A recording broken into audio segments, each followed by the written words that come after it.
Hello folks, I hope that you're having just a great day today. Today I want to take a look at Foundation by Isaac Asimov, one of the classic science fiction stories of all time. If you saw my review for you guys on the review of the big three, where I was looking at the big three writers in science fiction and what books I was going to be taking a look at, you'll see that the Foundation series is one of the things we're going to be taking a look at. We'll start with Foundation, which was written in 1951. Now this is an odd book because it republishes some short stories that were written beforehand that were published in this sort of galactic empire that's following. And this is set at the beginning of the interregnum, the end of the first galactic empire. And the interregnum that's going to follow between it and the founding of the second empire. So we're going to be following this guy named Hari.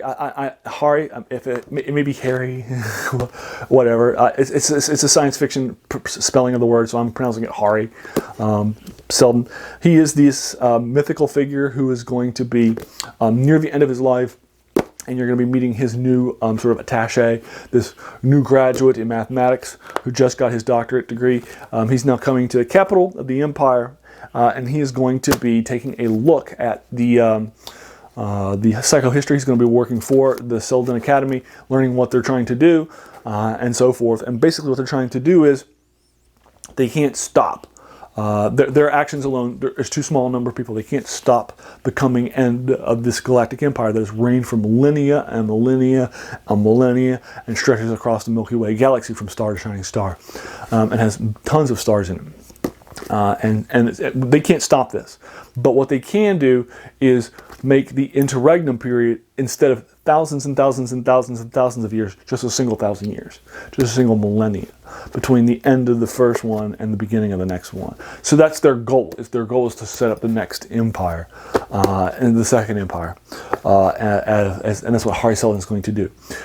So you're going to learn a lot about psychohistory. You're going to learn a lot about that. But this is divided into 5 short stories of varying length. One of them's 30 pages long. One of them's like 90 pages long.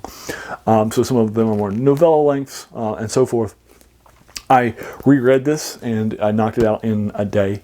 It took me 6 hours to read. It's probably about how long it took for me the first time, but I read it when I was younger. But I've read it now twice through. It does read very quickly because you can do each of the individual stories in an individual setting. So it's very nice and easy to do. I'm only giving you the halfway through the first short story of Foundation. But I'm not, what this is about psychohistorians, I'm not giving you the other 4 reviews, and I'm not taking you halfway through them, because part of what happens in them, this is a series of sequential stories, and so it takes place over time. Each one of them picks up from the previous one and carries on the story of Foundation. But one of the things I think is really interesting in this, and I talked about this in the big 3, but I kind of want to unpack it for you more, is that I argue in the big 3 that Isaac Asimov is the social historian among science fiction writers. He seems to care more about anthropology, political science, and the first short story is a great example of that. It is a political short story. It takes place in a political context. It has politicians that are out there talking about a variety of different things. You're meeting the behind-the-scenes emperor of the empire. You are having a trial that takes up roughly half the short story with a question and answer transcript that you're reading. It's incredibly political scientist, and that's not the only place that you're going to see political science. For example, in it, you're going to have a mayoral election. You're going to have a mayoral politics. You're going to have merchants bargaining with each other.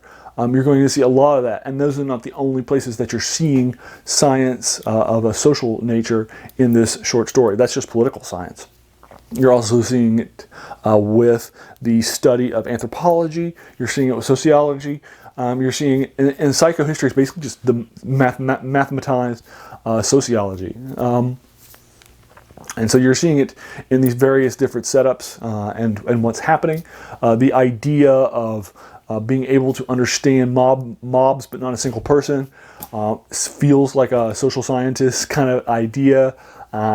And so you're getting a lot of it in this series, particularly in this series. Isaac Asimov will have social science in his other things like Nightfall, for example. But this is the series where you really see a lot of this unpacking of these sort of social scientist concepts. One of the ideas that he kind of creates in this that influences social science is the idea of the observed observer making changes. If you know that you are being observed, then you will make changes.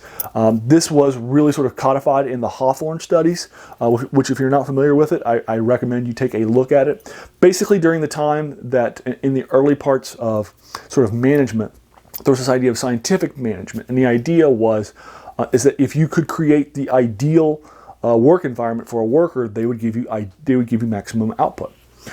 So they did some studies in Hawthorne, and the idea behind it was to study the light conditions of these workers to see if what changes would happen, and then they would have recommendations for these factory workers on what the ideal light condition would be. So they started off.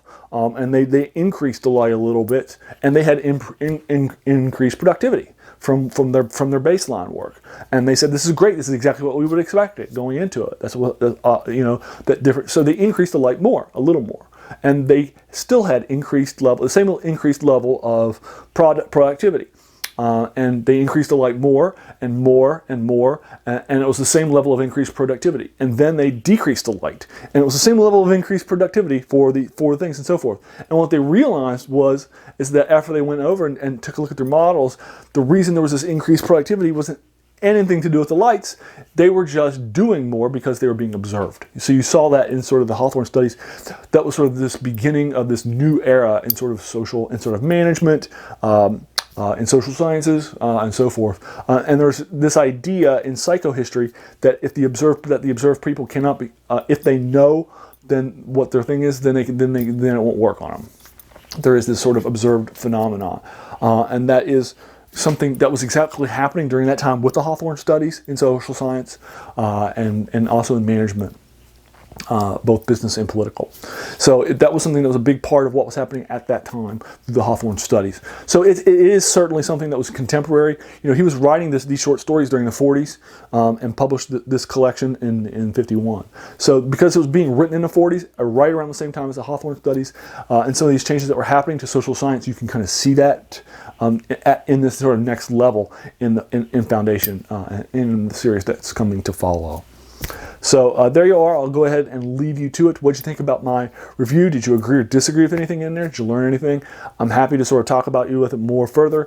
If you want to talk about any of the stories that I did not talk about, I'm happy to sort of engage you with that in the conversations below. I try to keep the reviews spoiler free, but again, I'm happy to sort of engage in those in the context below. If you enjoyed this video, please feel encouraged to hit that subscribe button. There's going to be so many more of these reviews to follow of classics in science fiction, fantasy, and horror. And finally, I want to thank you for taking some time out of your day and watching my video. We all have so many things happening in our lives, so the fact that you spent this time with me is very humbling, and I really do appreciate it. So thanks again and have a great day.